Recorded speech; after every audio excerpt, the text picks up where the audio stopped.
Gracias por tu servicio, me escribió mi hermana por mensaje de texto, junto a una foto del nuevo letrero de su restaurante pagado con la casa del lago que mi abuela me dejó.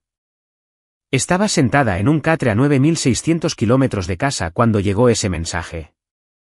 Mi abuela, se llamaba Margaret, pero todos la llamaban Maggie May, llevaba meses muerta.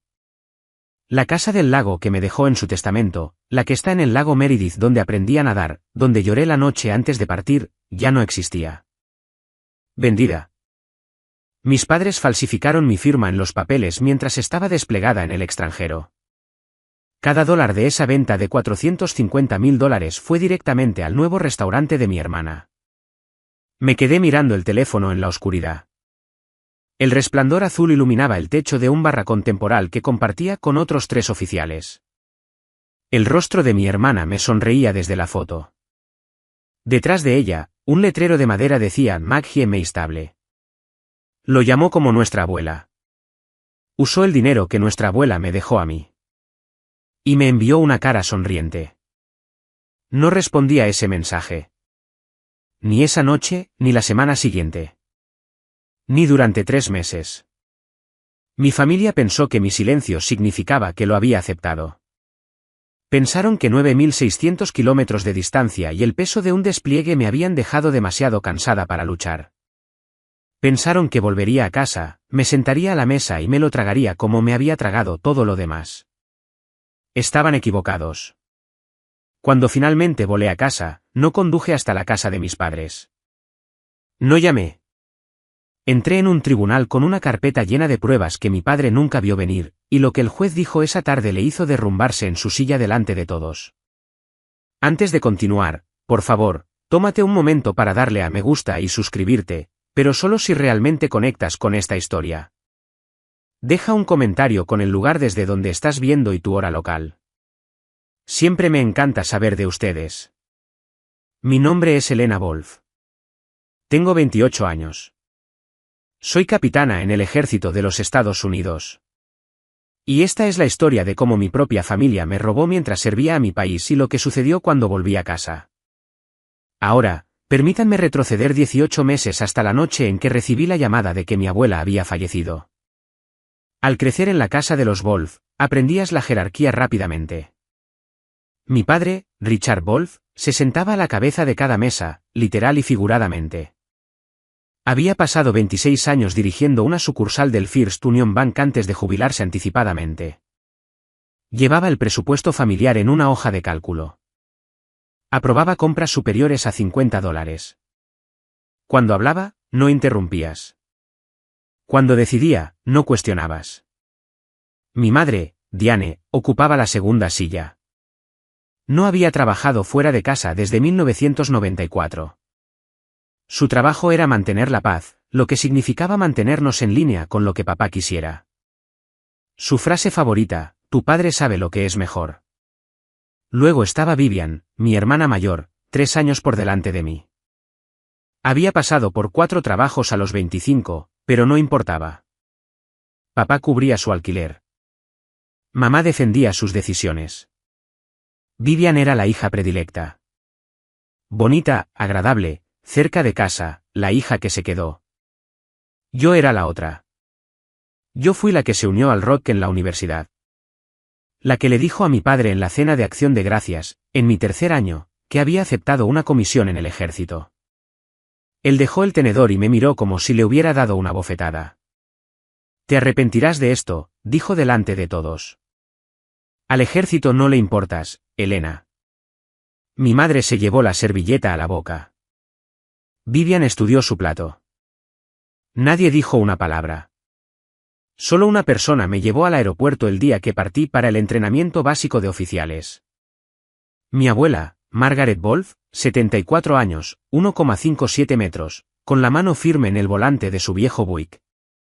Me abrazó en la acera y dijo algo que llevé conmigo en cada despliegue, cada larga noche, cada momento en que dudé de mí misma.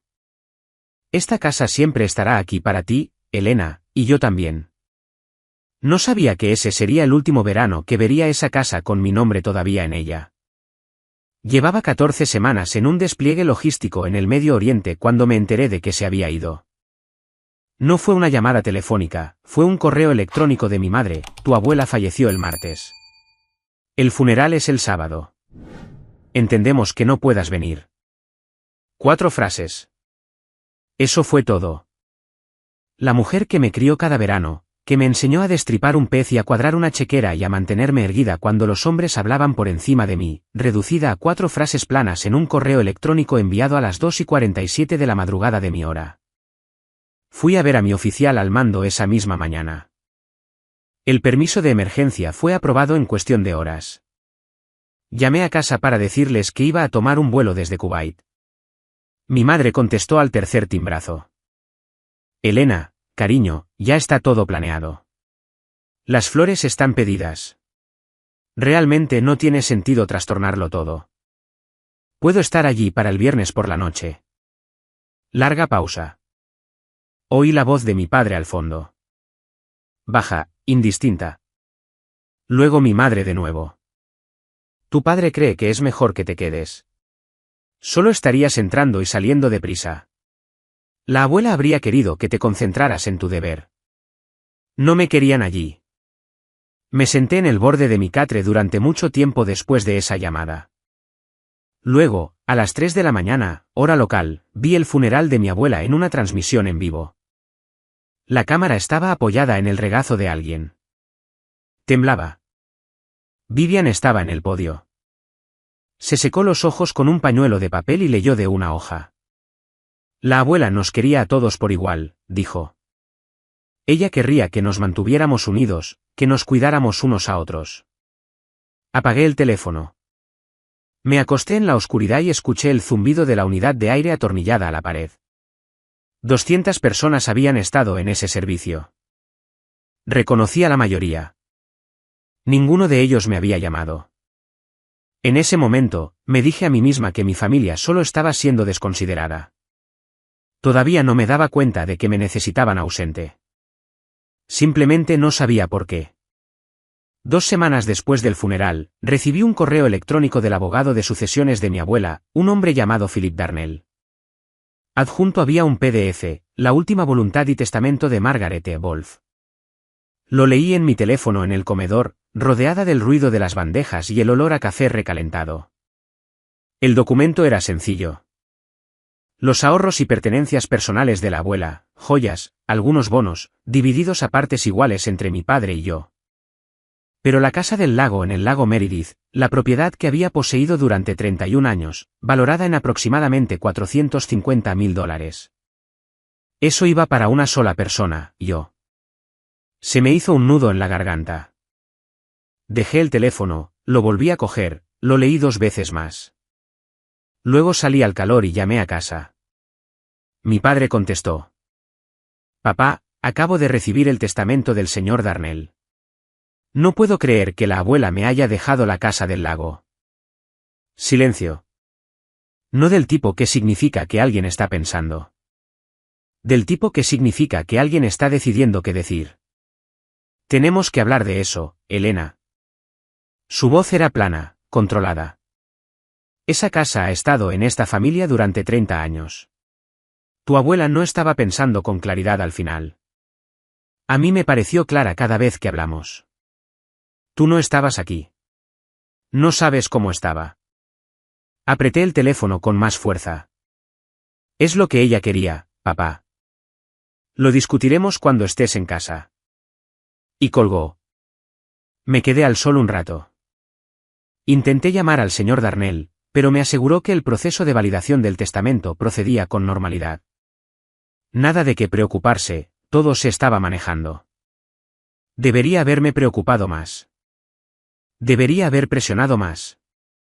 Pero estaba dirigiendo la logística de una base de operaciones avanzada, durmiendo 4 horas por noche, y cometí el error que siempre cometen las personas que confían en sus familias. Asumí que en realidad no lo harían. Pasaron 3 meses. El despliegue entró en su tramo más difícil. Días largos, noches cortas, el tipo de ritmo operativo que no deja espacio para nada excepto el trabajo que tienes delante. Turnos de 14 horas, interrupciones en la cadena de suministro, horarios de convoys que cambiaban cada 48 horas. Le envié 2 correos electrónicos a mi padre sobre la sucesión. Sin respuesta. Llamé a mi madre un sábado. Contestó y habló rápidamente, como lo hace la gente cuando no quiere quedarse en la línea. Todo se está manejando, cariño. No te preocupes por eso. ¿Has sabido algo del señor Darnell? Tu padre se está encargando de todo eso. ¿Puedo hablar con papá? Está en la ferretería. Le diré que te llame. Nunca llamó. Intenté con Vivian una vez. Directo al buzón de voz. Por la noche, cuando la base se quedaba en silencio, me tumbaba en mi catre y miraba al techo. Algo andaba mal. Podía sentirlo como se siente un cambio en el tiempo antes de que lleguen las nubes. Presión en el aire. Un peso que no puedes nombrar. Una noche soñé que estaba de pie en el muelle del lago Meredith. El agua estaba quieta. Mi abuela estaba al final del muelle, de espaldas a mí. Levantó la mano, haciéndome señas para que me acercara. Caminé hacia ella, pero el muelle seguía alargándose. Nunca la alcancé. Me desperté a las 2 de la madrugada, con el corazón latiendo con fuerza. Al día siguiente, durante un descanso entre envíos, llamé a la señora Calewa, Maggie Calewa, la vecina y amiga más cercana de mi abuela. Había vivido a 2 puertas de la casa del lago durante 20 años. Qué curioso que llamarás, querida, dijo. Vi un letrero de «Se vende», cerca del lago el mes pasado. No pude decir qué propiedad era desde la carretera. Dejé de respirar. Podrían ser los Henderson que finalmente la han puesto en venta, añadió, pero no estaba segura. Le dije que probablemente no era nada. Le di las gracias. Colgué. Pero mi estómago ya sabía lo que mi mente se negaba a aceptar. Me tomó 40 minutos encontrar el sitio web del tasador del condado. Me temblaban tanto las manos que escribí mal la dirección de la propiedad 2 veces. Estaba sentada en el suelo de la tienda de comunicaciones, con el portátil equilibrado en mis rodillas, las luces del techo zumbando. Era más de medianoche. Había esperado a que no hubiera nadie más. La página se cargó. Dirección de la propiedad, 1140 Lakeshore Drive, Lago Meredith. Propietario registrado, transferido. Fecha de venta, 14 de marzo. Vendedor, Elena Wolf, mediante poder notarial representado por Richard H. Wolf. Precio de venta, $450,000. Lo leí 3 veces. Elena Wolf. Mi nombre, mi firma. En un documento que nunca había visto, para una venta que nunca había autorizado, en una fecha en la que estaba en un almacén a las afueras de la ciudad de Kuwait contando palés de piezas de motor. Me senté en ese suelo durante mucho tiempo. La pantalla se volvió borrosa. Me sequé los ojos con el dorso de la mano y lo leí de nuevo. Luego llamé a mi padre. Contestó al segundo timbrazo. Casual. Elena, qué bueno saber de ti. ¿Vendiste la casa del lago? 5 segundos de silencio. ¿Conté? Era lo correcto, Elena. Su voz no flaqueó. Ni un poco. Tu hermana necesitaba el capital. El restaurante es una inversión para toda la familia. Lo entenderás cuando llegues a casa. Falsificaste mi nombre. Tomé una decisión por esta familia. Eso es lo que hacen los padres. Colgué. No lloré. No tiré el portátil. Me senté allí en el suelo de esa tienda con las luces zumbando sobre mí. Y algo dentro de mí cambió de forma. No se rompió. Se endureció. Ese fue el momento en que dejé de ser su hija. No legalmente, todavía no. Pero en todos los sentidos que importaban. La mujer que habría suplicado, que habría discutido, que habría llamado llorando, ella ya no estaba. Lo que la reemplazó fue una demandante. 2 días después, mi teléfono vibró durante una reunión informativa. Miré la pantalla debajo de la mesa. Vi bien. Una foto, la fachada de una tienda con un letrero de madera, caligrafía pintada a mano, dorado sobre verde oscuro. Maggie Meistable. Debajo del letrero, Vivian de pie con un delantal de chef, los brazos abiertos, sonriendo. Detrás de ella, a través de la puerta de cristal, podía ver luces colgantes y manteles blancos. Debajo de la foto, una línea: gracias por tu servicio. A la abuela le habría encantado esto. Me quedé mirando ese mensaje durante mucho, mucho tiempo. Llamó al restaurante como nuestra abuela. La abuela cuya casa del lago financió cada metro cuadrado de él. La abuela cuyo testamento, el documento legal, atestiguado y notariado que decía esta casa pertenece a Elena, no significaba nada para ninguno de ellos. Y mi hermana me envió una cara sonriente. Salí temprano de la reunión, volví a mis aposentos, me senté en el borde de mi catre y abrí mi portátil. Escribí un correo electrónico al mayor Daniel Croe. Era un oficial del JAG destinado en la misma base, cuerpo de la Judicatura Militar del Ejército, abogado militar. Lo había conocido durante una sesión informativa previa al despliegue 6 meses antes. Había dado una conferencia sobre las protecciones para los miembros del servicio. Recuerdo haber pensado en ese momento que nunca necesitaría algo así. Asunto: necesito asesoramiento legal. Es personal. Adjunté 3 cosas: el registro del tasador del condado, una captura de pantalla del mensaje de texto de Vivian y el PDF del testamento de mi abuela. Luego cerré mi portátil y me senté en silencio. No le respondí a Vivian. Ni esa noche. Ni al día siguiente. Ni durante 3 meses. Mi familia interpretó mi silencio como una derrota. Creyeron que me lo había tragado. Creyeron que la distancia y el despliegue y el agotamiento habían hecho lo que siempre esperaban que hicieran: hacerme desaparecer. Pero no estaba en silencio. Estaba construyendo un caso. Al mayor Croe no le iban las emociones. Le iba el procedimiento. Nos reunimos en su oficina la noche siguiente. Una habitación con paredes de contrachapado con una mesa plegable, 2 sillas y una pila de carpetas más alta que la lámpara de escritorio. Ya había revisado mi correo electrónico. ¿Estabas en los Estados Unidos en la fecha de la venta? No. ¿Firmaste un poder notarial? No. ¿Autorizaste a alguien, verbalmente, por escrito, por cualquier medio, a actuar en tu nombre con respecto a esa propiedad? No. Escribió algo en un bloc de notas amarillo. No levantó la vista. Entonces lo que estamos viendo es falsificación, y dependiendo de la jurisdicción, posiblemente fraude electrónico si los fondos se transfirieron electrónicamente. Hizo una pausa.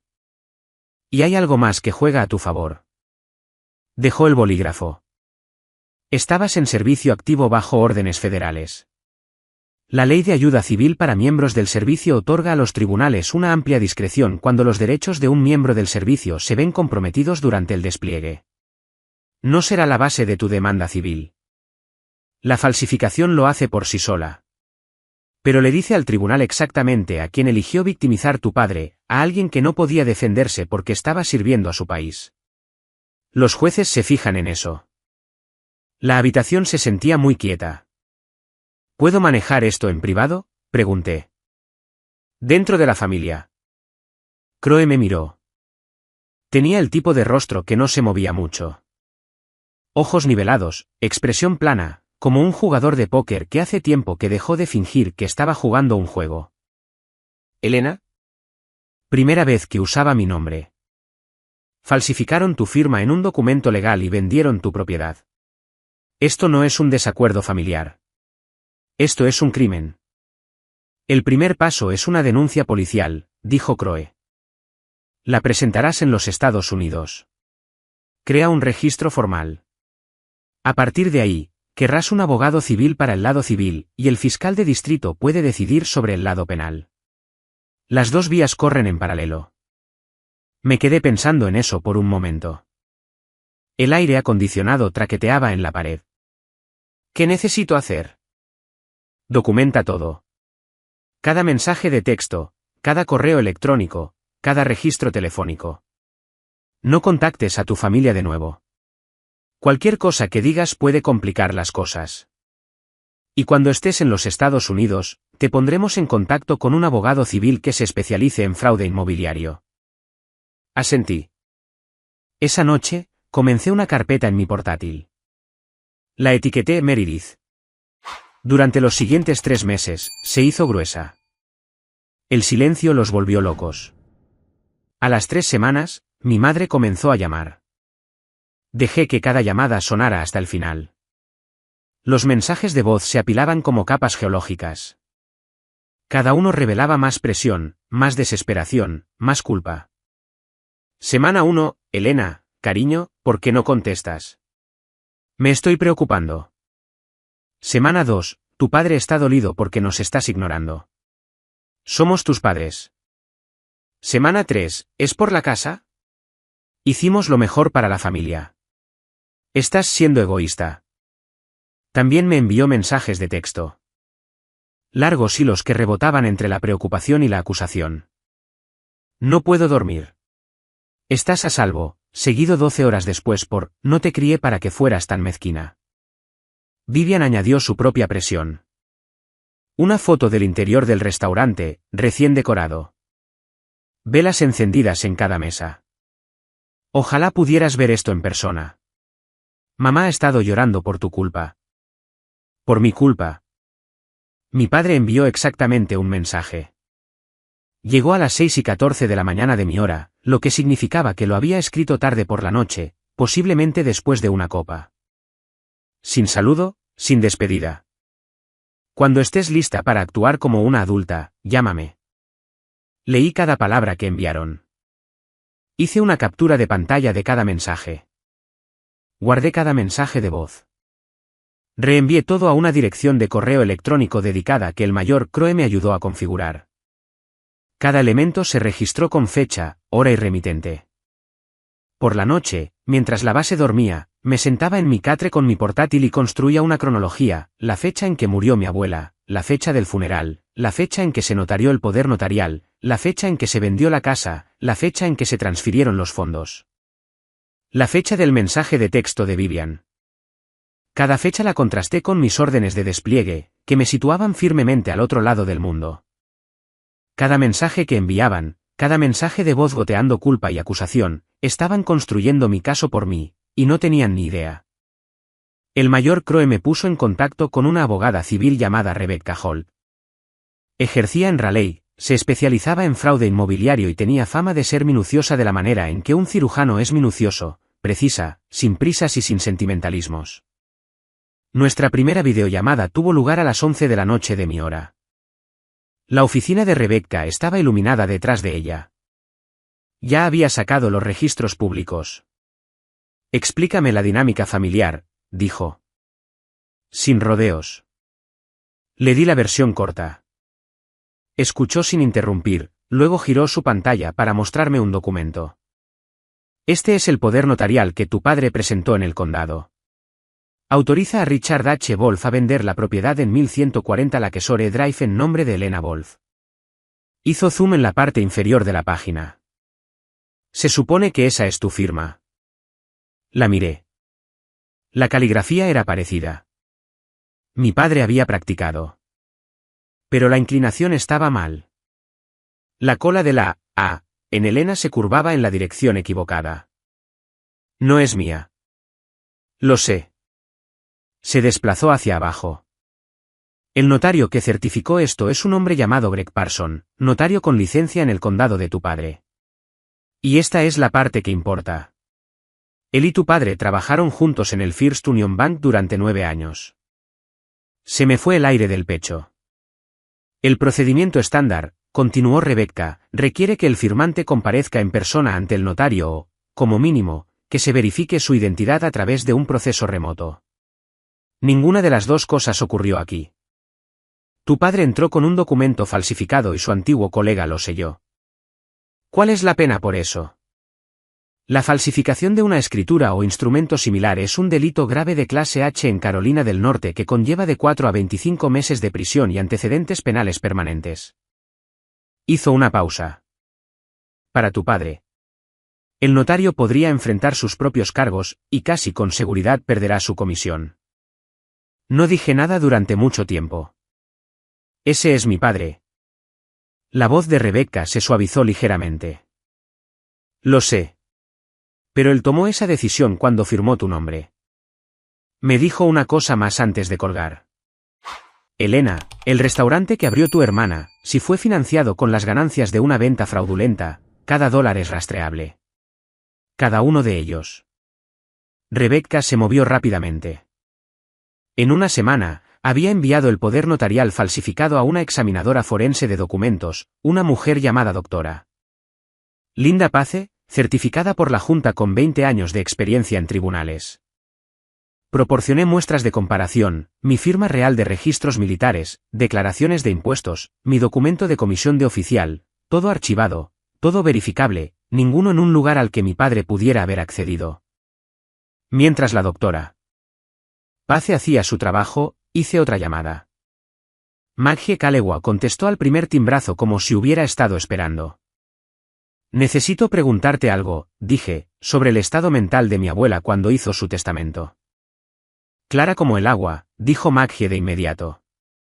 Tu abuela cuadró su propia chequera hasta 3 semanas antes de fallecer. Condujo ella misma a la oficina del abogado para firmar ese testamento.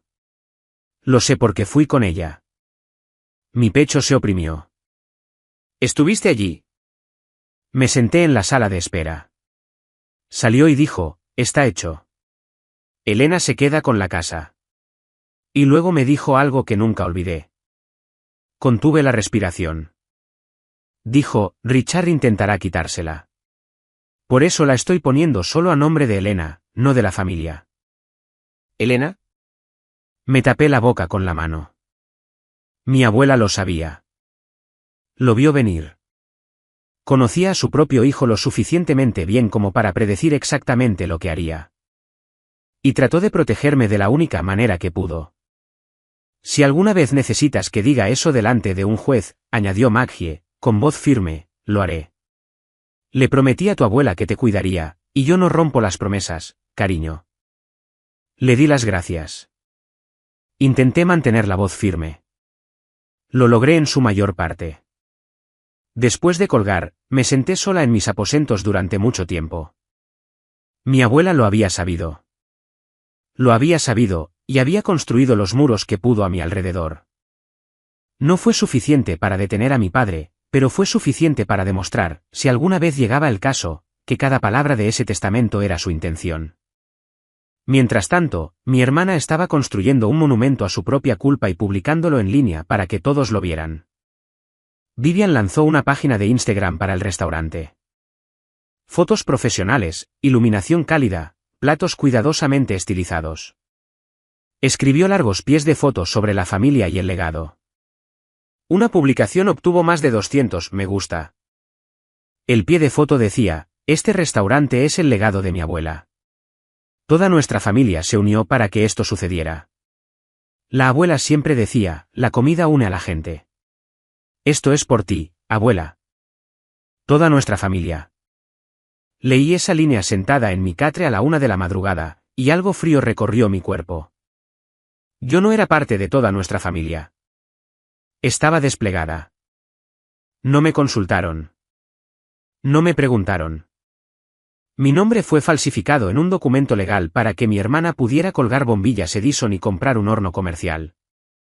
Pero Vivian no lo veía de esa manera. Para ella, esta era una historia conmovedora. Nieta honra la memoria de su abuela a través de la comida. Hermoso, compartible, digno de me gusta. Los comentarios llovieron. ¡Qué hermoso! Tu abuela estaría muy orgullosa. Mi madre también había comentado. Muy orgullosa de ti, cariño. Nadie preguntó de dónde venía el dinero. Hice una captura de pantalla de la publicación, el pie de foto, los comentarios, la marca de tiempo, las métricas de participación. Se lo envié a Rebecca. Su respuesta llegó en 1 hora. Esta es una prueba pública de que está gastando las ganancias fraudulentas y construyendo una narrativa falsa. Está usando la palabra, familia, para implicar un consentimiento colectivo. Sigue documentando todo lo que publique. Así que lo hice. Cada foto, cada pie de foto, cada comentario, los guardé todos en la carpeta etiquetada Meredith. Mi hermana le estaba contando al mundo una hermosa historia sobre nuestra abuela. Simplemente no se daba cuenta de que cada palabra de ella estaba construyendo un caso del que no podía retractarse. El dinero no fue la peor parte. Descubrí la peor parte un martes durante un intercambio de correos electrónicos de rutina con Maggie Kalewa. Me había estado enviando pequeños recuerdos, historias sobre mi abuela, recetas que había encontrado en la cocina de la abuela, fotos de festividades que me había perdido. Eran una amabilidad que no sabía que necesitaba. Luego, enterrado en un largo correo electrónico sobre el jardín de la abuela, Maggie escribió algo que me dejó sin aliento. Ella trató de llamarte, ¿sabes? Durante los últimos 2 años, una y otra vez. Llamaba a casa de tus padres y les pedía que le pasaran el recado. No tenía tu número militar. Me dijo una vez, Elena nunca devuelve las llamadas. Creo que se ha olvidado de mí. Me rompió el corazón. Lo leí 2 veces. Luego lo leí de nuevo. Mi abuela nunca tuvo mi número directo. Tenía 77 años, no se sentía cómoda con el correo electrónico, y siempre había llamado a través de la línea fija de mis padres. Así lo habíamos hecho toda mi vida. Llamaba a la casa y ellos me pasaban la llamada o me daban un recado. Pero no había recibido ni un solo mensaje de ella en 2 años. Ni uno. No podía probar entonces que mi padre había interceptado deliberadamente sus llamadas. Pero la cronología era condenatoria. Ella llamaba. Él contestaba. Los mensajes nunca me llegaban. Y cuando le preguntaba por ella, me decía que estaba perdiendo facultades. Quizás haya una explicación inocente para eso. La he buscado. No la he encontrado. Pero él lo había hecho. Había contestado sus llamadas y le había dicho que estaba demasiado ocupada. Había colgado y me había dicho que ella estaba perdiendo facultades. Había cortado la línea entre nosotras de forma limpia, deliberada, y había dejado que mi abuela pasara los 2 últimos años de su vida creyendo que su nieta la había olvidado. Murió pensando que no me importaba. Lloré esa noche. No por la casa, no por el dinero. Por las llamadas telefónicas que nunca me llegaron, por la anciana sentada junto a la ventana de su cocina, preguntándose por qué había dejado de llamar. No solo robó mi propiedad. Robó los 2 últimos años que podría haber tenido con mi abuela. Y eso es algo que ningún tribunal en la tierra puede devolver. Mi despliegue terminó en agosto. Volé de Kuwait a Ramstein, luego de Ramstein a Fort Liberty.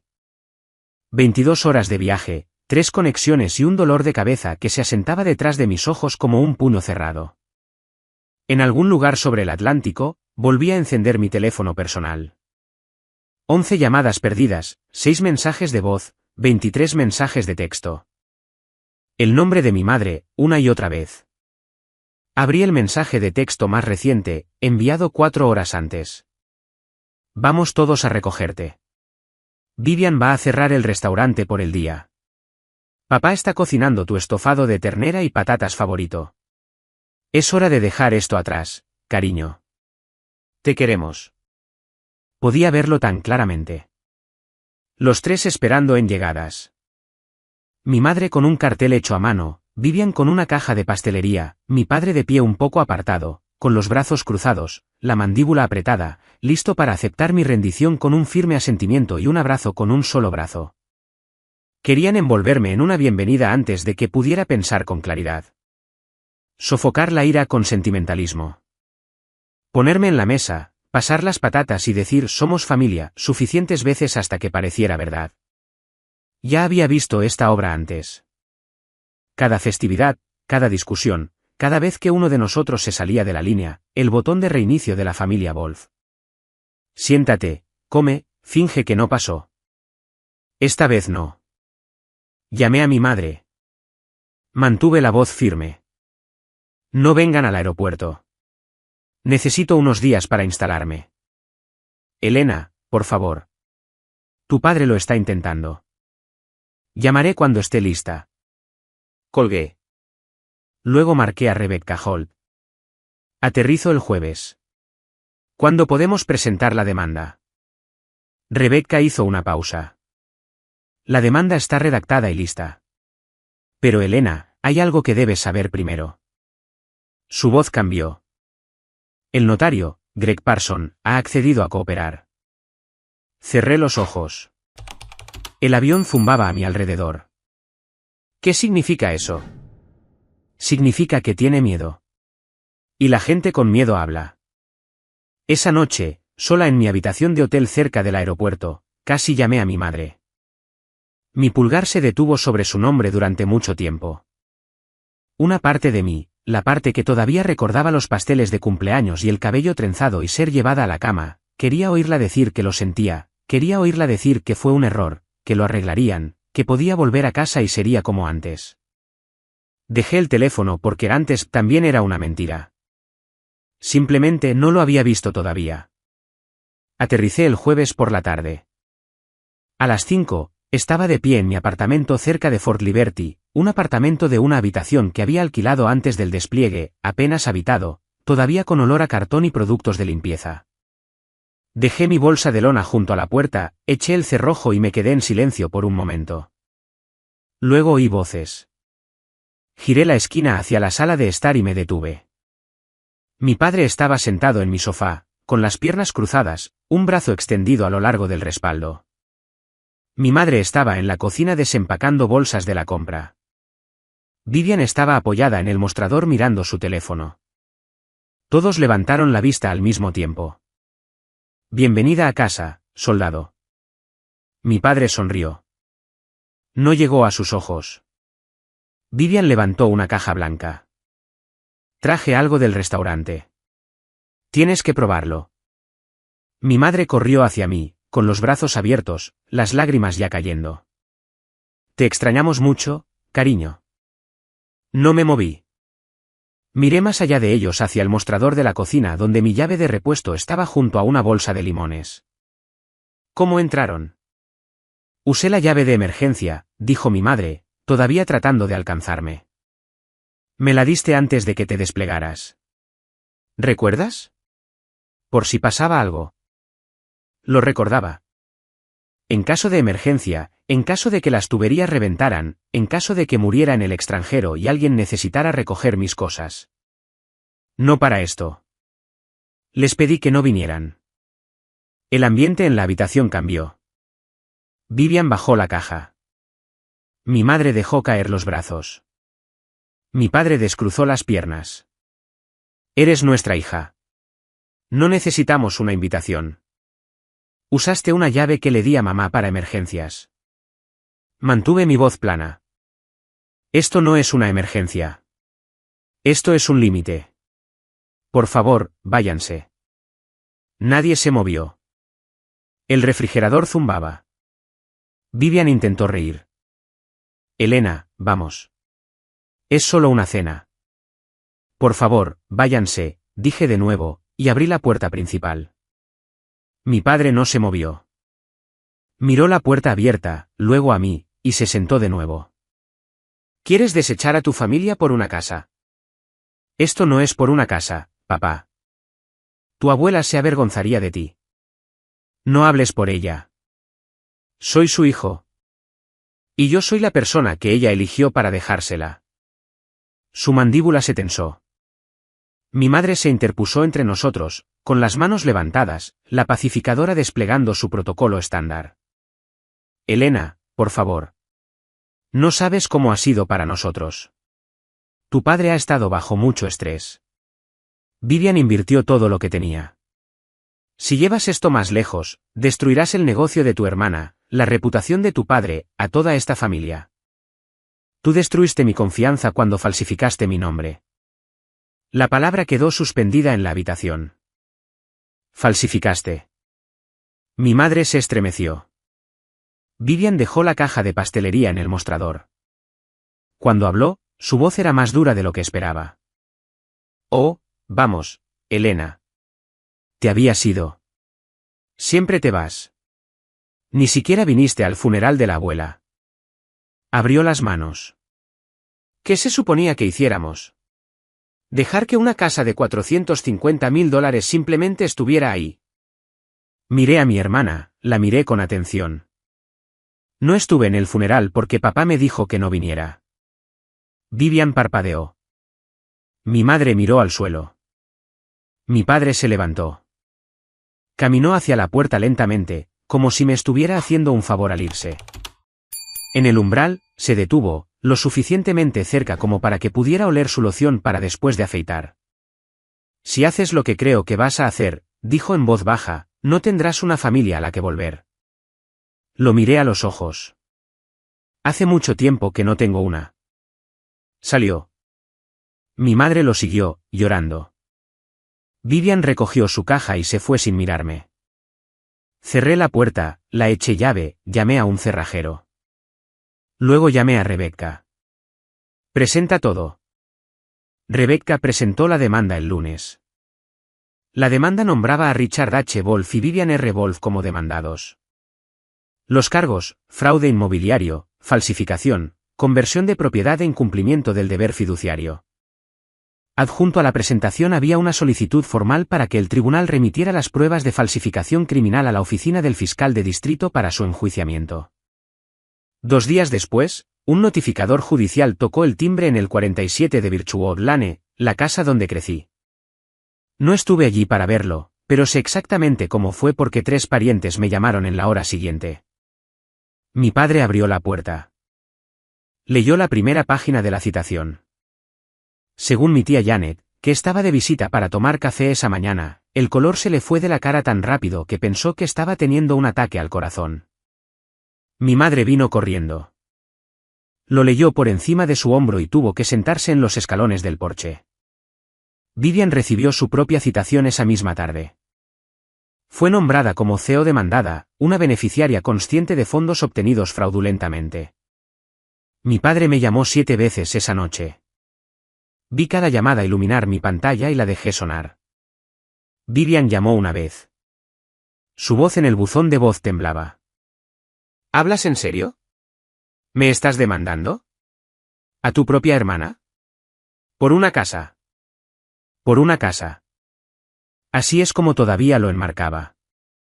Por una casa.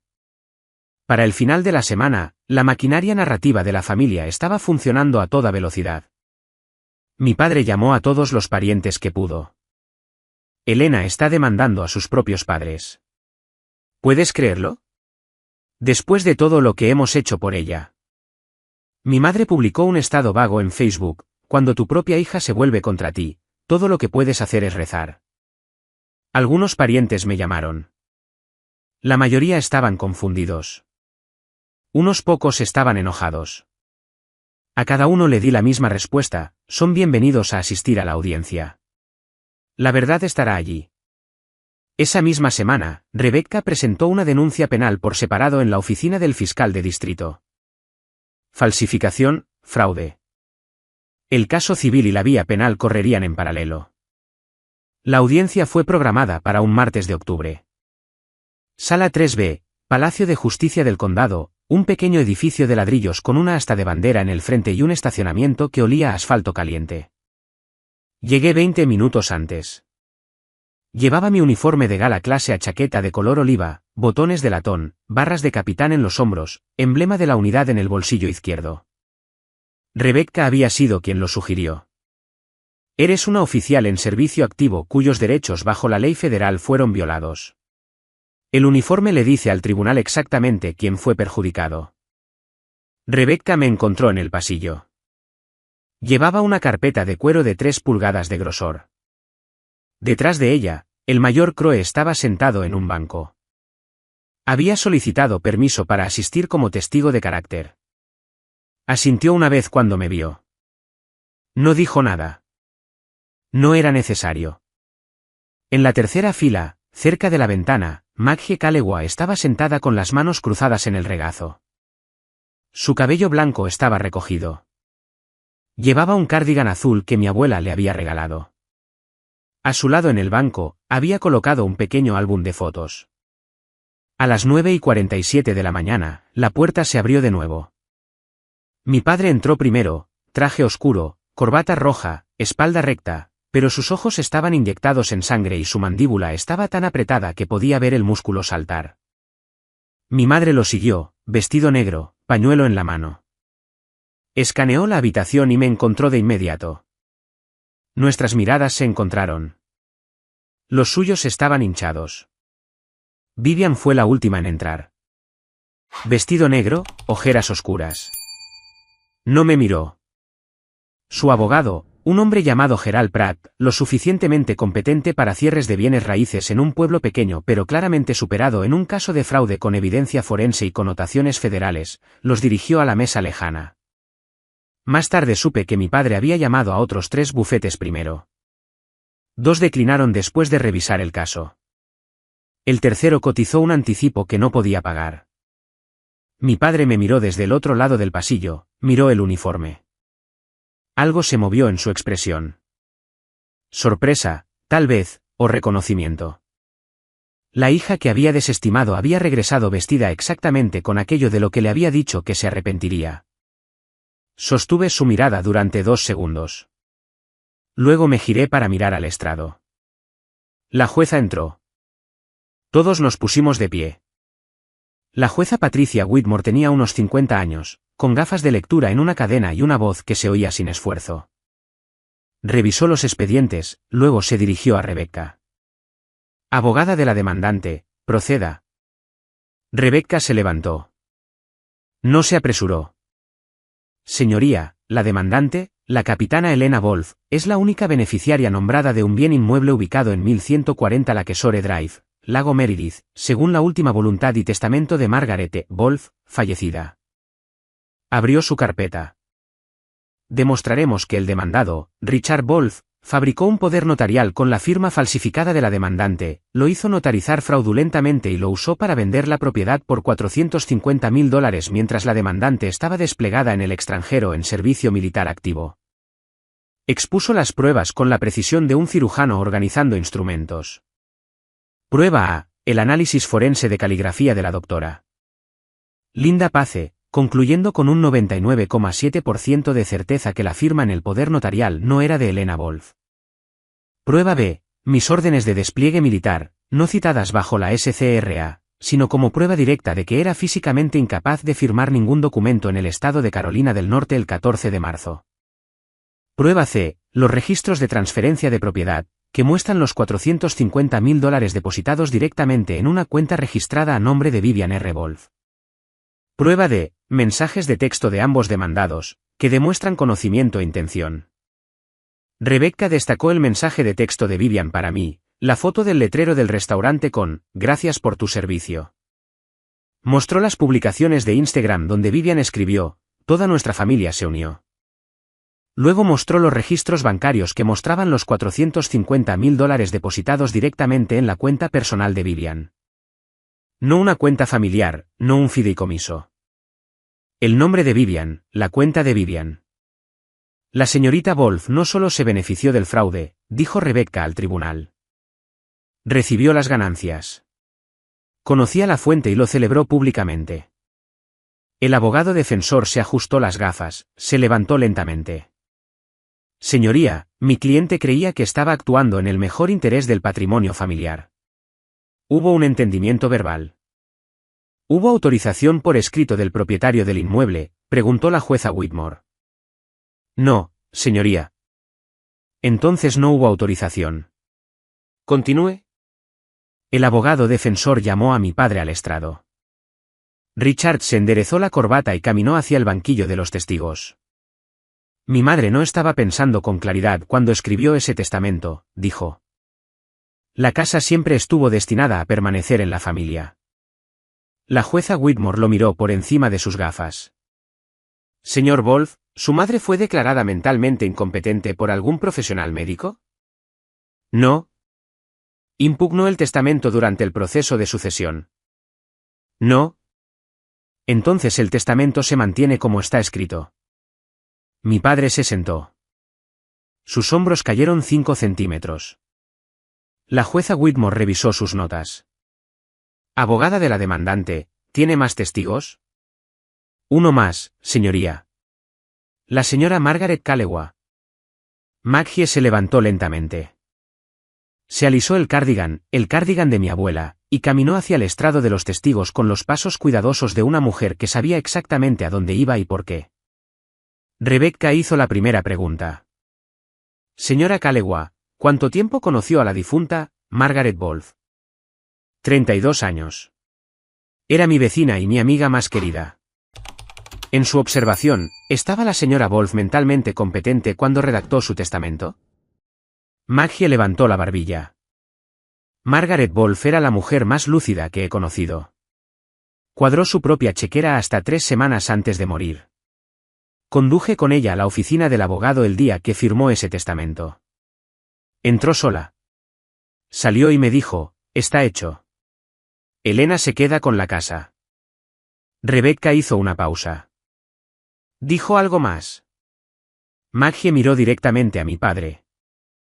Su voz no flaqueó. Dijo, Richard intentará quitársela. Por eso la estoy poniendo a nombre de Elena. No de la familia. ¿De Elena? El tribunal se quedó en silencio. Vi a mi tía Janet llevarse la mano a la boca. Mi padre miraba al frente, sin parpadear. Hay una cosa más, continuó Maggie. No se le había preguntado, pero nadie la detuvo.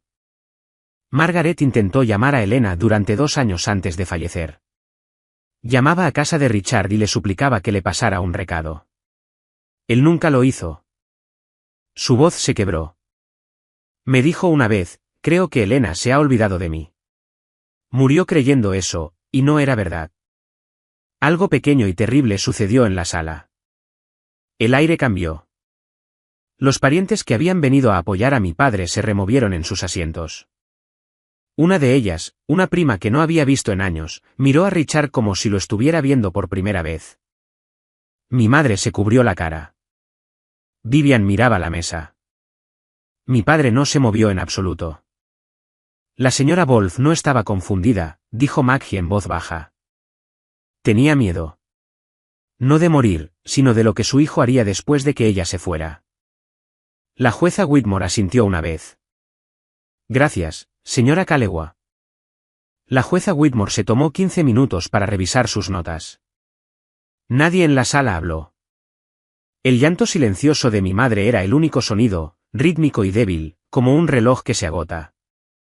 La jueza se quitó las gafas, las dejó en el estrado y miró a mi padre. El tribunal encuentra pruebas claras y convincentes de que Richard H. Wolf fabricó un poder notarial con la firma falsificada de Elena Wolf, lo hizo notarizar fraudulentamente por un notario con licencia con quien tenía una relación profesional previa.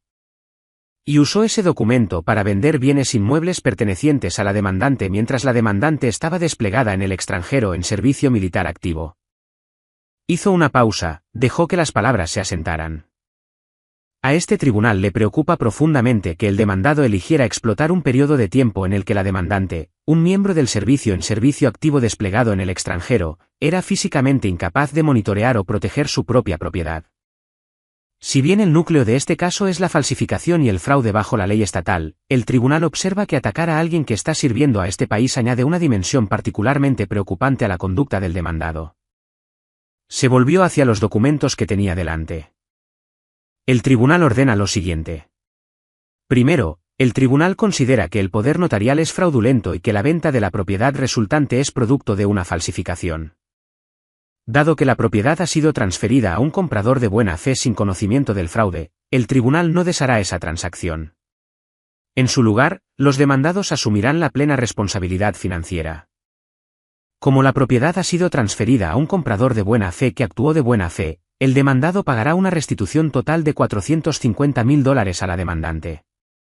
Segundo, daños adicionales por un monto de $85.000, que cubren la pérdida de uso de la propiedad, los costos legales y los daños y perjuicios compensatorios. Tercero, el tribunal ha sido informado de que la demandante ha presentado por separado una denuncia penal en la oficina del fiscal de distrito.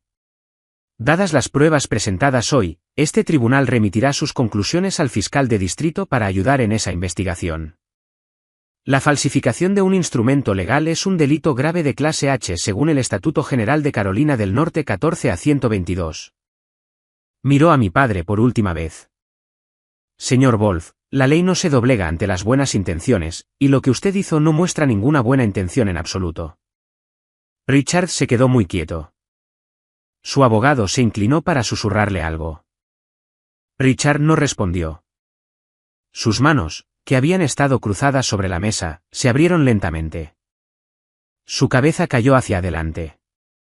Luego todo su cuerpo se hundió, hombros, columna vertebral, todo, y se desplomó en su silla como si alguien hubiera cortado los hilos que lo sostenían.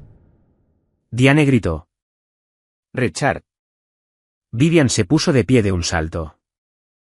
El alguacil dio un paso adelante. Pero mi padre no estaba teniendo una emergencia médica. Estaba teniendo algo peor. Era un hombre que había controlado todo en su vida, su banco, su esposa, sus hijas, el legado de su madre. Y en una tarde, frente a su familia y una sala llena de testigos, lo había perdido todo. La sala se vació lentamente. Mi padre fue ayudado a ponerse de pie por su abogado y el alguacil. Salió sin mirar a nadie, con una mano en la pared para mantener el equilibrio. Se movía como un hombre 20 años mayor de lo que había sido esa mañana. Estaba recogiendo mis cosas cuando mi madre apareció en el pasillo. Había dejado de llorar. Su rostro estaba tenso, manchado, furioso. ¿Estás contenta ahora? Me bloqueó el paso. Has destruido a tu padre. La miré. La mujer que había tomado mi llave de emergencia y la había usado para emboscarme. La mujer que había visto a su esposo falsificar mi nombre y no había dicho nada. La mujer que había publicado en Facebook sobre su hija ingrata mientras yo construía un caso legal a 9.600 kilómetros de distancia. Él se destruyó a sí mismo, mamá. Yo solo traje las pruebas. Abrió la boca, luego la cerró. Se hizo a un lado. Al final del pasillo, Vivian estaba sola. Su abogado ya se había ido. Aferraba la correa de su bolso con ambas manos, los nudillos blancos. ¿El restaurante?, susurró. ¿Mi restaurante? Rebecca se adelantó, profesional y serena. Señorita Wolf, le sugeriría que hable con su abogado sobre las opciones de restitución. Pasé junto a ambas, atravesé las puertas dobles hacia el sol de octubre. Maggie esperaba junto al banco de piedra afuera. Se levantó cuando me vio y abrió los brazos. Me metí en ellos y apreté mi cara contra ese cardigan azul, el cardigan de mi abuela, y lloré. No de victoria. Aquí no había victoria. Solo una mujer recuperando lo que nunca debería haberle sido quitado a un costo que nadie debería tener que pagar. Estaría tan orgullosa de ti, dijo Maggie en mi cabello. Al otro lado del estacionamiento, el mayor Crowe estaba apoyado en su coche, con los brazos cruzados. Me miró a los ojos y asintió una vez. No se necesitaba nada más. Conduje a casa sola. No encendí la radio. Saqué la foto de mi abuela de mi cartera, la del lago, las dos en el muelle, yo con 10 años, y la apoyé en el salpicadero. Me quedé allí sentada mucho tiempo. Las semanas posteriores a la audiencia se movieron en línea recta. La oficina del fiscal de distrito abrió una investigación formal sobre la falsificación. Mi padre contrató a un abogado de defensa penal, uno diferente al del caso civil. Solo el anticipo, me dijeron, costó más de lo que valía su coche. Greg Parson, el notario, se rindió casi de inmediato. Su declaración de cooperación fue clara. Richard Wolf vino a mi oficina y me dijo que era un acuerdo familiar. Dijo que su hija había dado su consentimiento verbal. Cuando se le preguntó si había verificado mi identidad, confirmado mi presencia o seguido alguno de los procedimientos legalmente requeridos para notarizar un poder notarial, Parson admitió que no lo había hecho. Lo había sellado basándose en una relación de 20 años y en la suposición de que un exgerente de banco no mentiría. Su licencia de notario fue suspendida a la espera de una revisión completa por parte de la oficina del secretario de Estado. Los nuevos propietarios de la Casa del Lago, una pareja llamada los Brennan, jubilados de Charlotte, fueron contactados por la oficina de Rebecca. Habían comprado de buena fe a través de un agente con licencia sin conocimiento del fraude. El tribunal protegió su propiedad. Mi restitución vendría de mi padre y mi hermana, no de las personas que habían comprado la casa inocentemente. En cuanto al dinero, los $535.000 en total, restitución más daños, el tribunal les dio a mi padre y a Vivian 90 días para comenzar los pagos estructurados.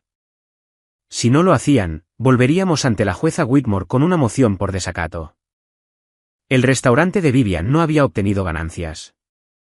Había estado abierto 4 meses y estaba perdiendo dinero a raudales. El equipo estaba arrendado. El contrato de arrendamiento del edificio era de 12 meses, no transferible. Cada dólar que había invertido en Maggie May Stable era un dólar robado de mí y construido sobre un documento que nunca debería haber existido. Rebecca me llamó un viernes por la tarde. El sistema se está moviendo, Elena. Deja que haga su trabajo. Colgué y me senté en mi porche. El sol se estaba poniendo en algún lugar. Mi padre estaba leyendo estatutos penales con un abogado que no podía pagar. No me sentí mejor. Solo me sentí correcta. Los pueblos pequeños tienen largas memorias y mecha corta. A las 2 semanas de la audiencia, todos en el círculo de mis padres lo sabían. No porque yo se los dijera. No publiqué nada. No hice ni una sola llamada. El tribunal había hecho el trabajo. Un reportero del periódico del condado había publicado una breve nota en la columna de procedimientos judiciales, un caso de fraude civil que involucraba un poder notarial falsificado y la venta de la propiedad de una mujer fallecida. Sin nombres. Aún no se habían presentado cargos penales. Pero en un pueblo de 11.000 habitantes, todos sabían quién vivía en la Kesore Drive. Las llamadas telefónicas me llegaron en una ola lenta y constante. Primero, mi tía Janet. Estaba llorando. Sabía que algo andaba mal en Acción de Gracias cuando tu padre se puso tan a la defensiva sobre la casa. Debería haber dicho algo. Lo siento, Elena. Está bien, tía Janet. No lo sabías. Debería haber preguntado.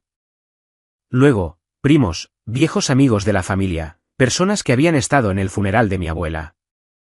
Algunos solo dejaron mensajes de voz, cortos, incómodos, amables. Me enteré de lo que pasó. Pienso en ti.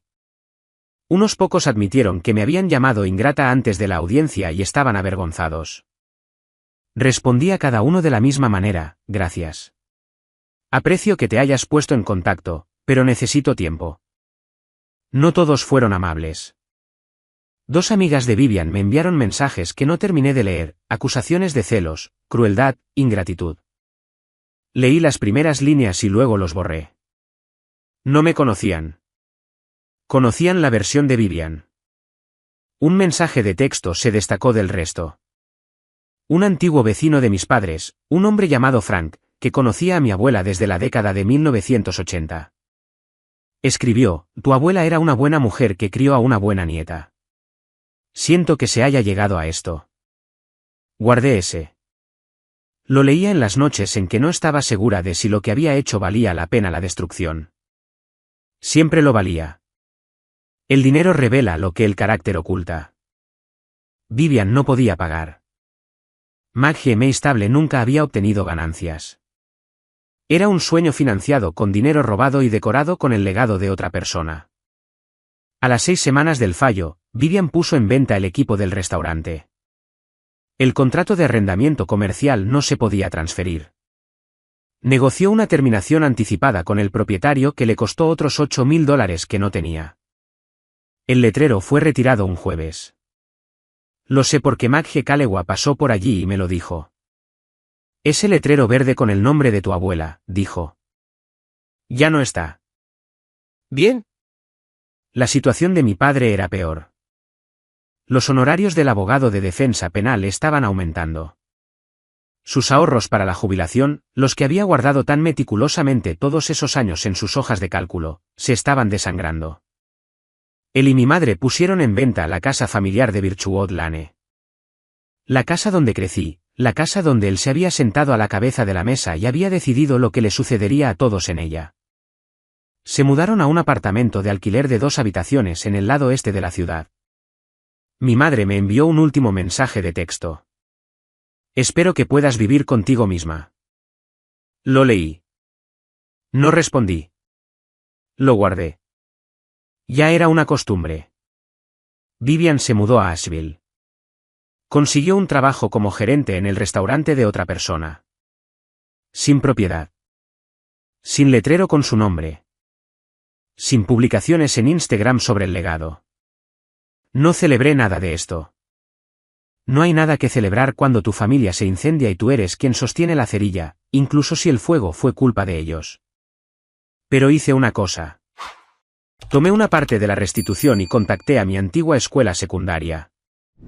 Establecí un pequeño fondo de becas para estudiantes de último año que planeaban servir, militar, cuerpo de paz, AmeriCorps, cualquier cosa que los llevara lejos de casa para hacer algo más grande que ellos mismos. Lo llamé la beca conmemorativa Margaret Wolf. No porque quisiera que alguien lo supiera, sino porque mi abuela siempre decía, ayuda a los que no tienen a nadie en su esquina.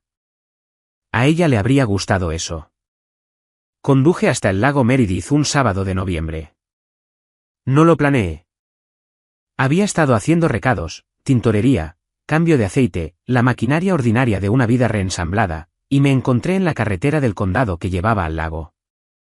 La seguí sin pensar, de la manera en que tu cuerpo recuerda una ruta que tu mente ha intentado olvidar. La casa todavía estaba allí. Pintura nueva, un gris suave, reemplazando el blanco que recordaba. Valla nueva. La barandilla del porche había sido reemplazada y el viejo columpio de madera ya no estaba. En el jardín delantero, los nuevos propietarios habían plantado girasoles, altos y de cabezas pesadas, inclinados hacia la carretera. Me detuve y apagué el motor. El muelle era visible desde el patio lateral. Misma forma, misma madera desgastada. El agua detrás era plana y plateada, capturando la luz de noviembre. Recordé el verano en que tenía 12 años. Mi abuela sentada al final de ese muelle, con los pies descalzos en el agua, un libro de bolsillo en su regazo. Le había preguntado por qué le gustaba tanto el lago. Porque el agua siempre encuentra su camino, Elena. No había levantado la vista de su libro. Puedes represarla. Puedes desviarla. Pero siempre encuentra el camino hacia adelante. Me senté en mi coche y miré los girasoles. No habían estado allí cuando era nuestra. Nada de la propiedad era mío ya. Ni la pintura gris, ni la valla nueva, ni el muelle. Pero el recuerdo de ella sentada allí, con los pies en el agua, diciéndome que siguiera adelante, eso era mío. Ninguna firma falsificada podía tocarlo.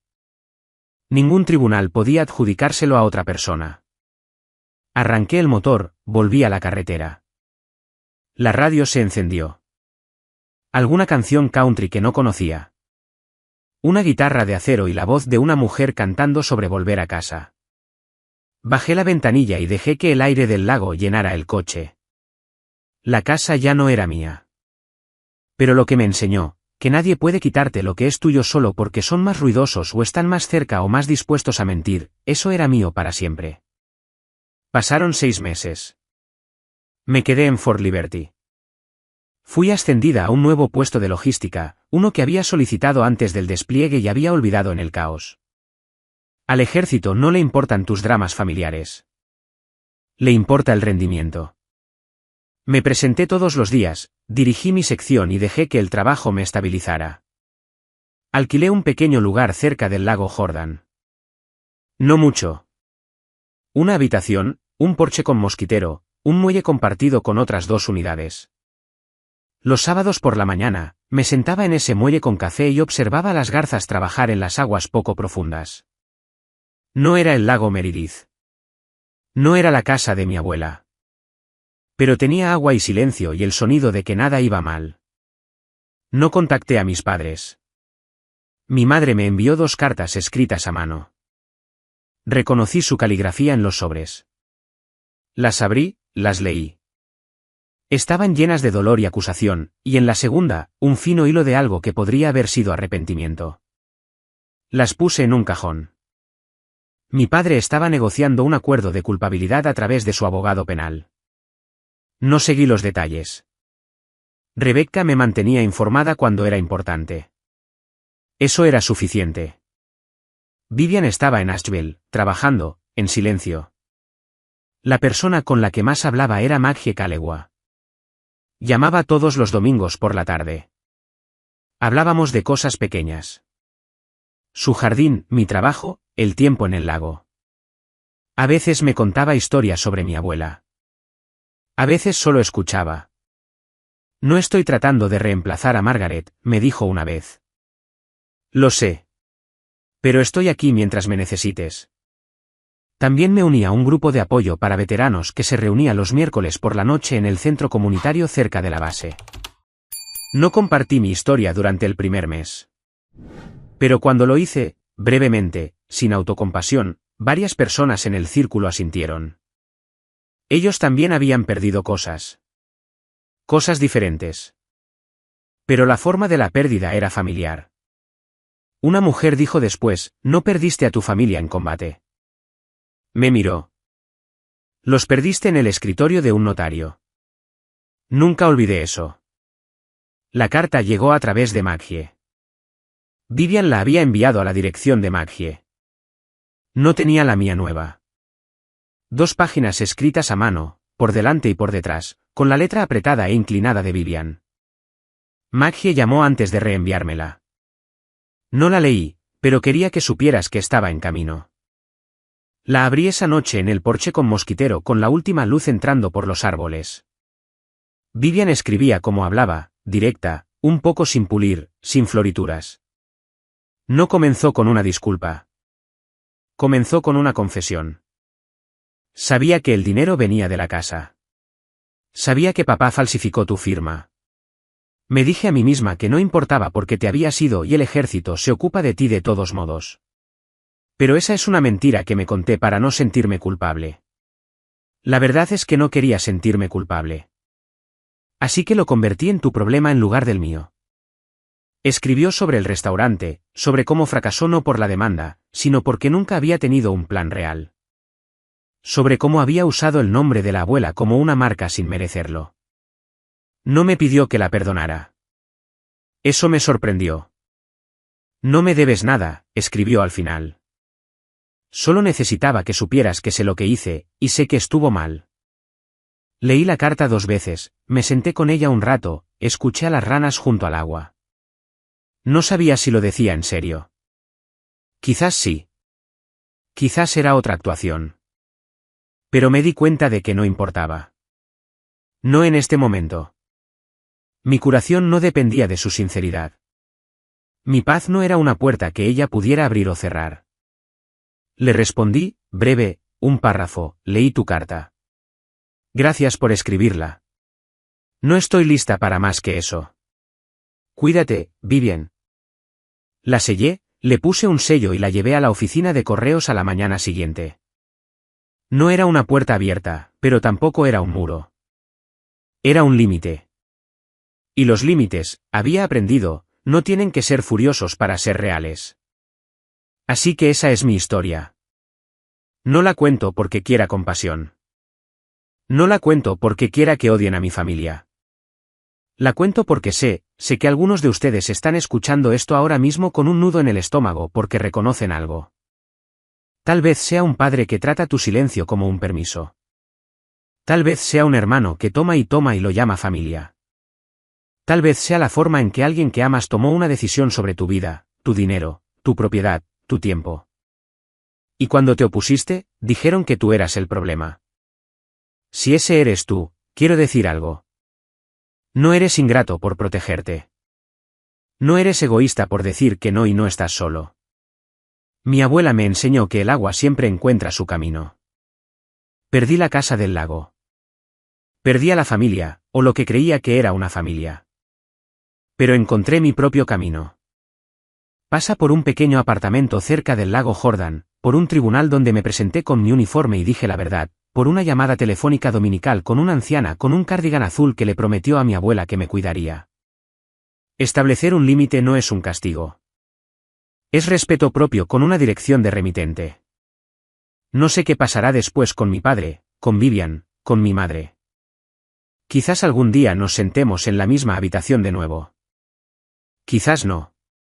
Pero sé esto, pase lo que pase, sucederá en los términos que yo he elegido, no en términos que fueron falsificados en mi nombre mientras estaba a 9.600 kilómetros de distancia, sirviendo a un país que al menos tuvo la decencia de poner sus acuerdos por escrito.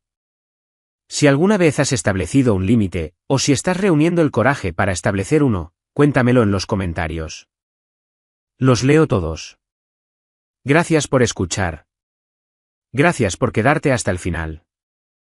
Si esta historia te ha conmovido, Tengo una pregunta, ¿qué momento te impactó más? ¿El fallo del juez o Elena de pie en el lago por última vez? Deja tu respuesta abajo.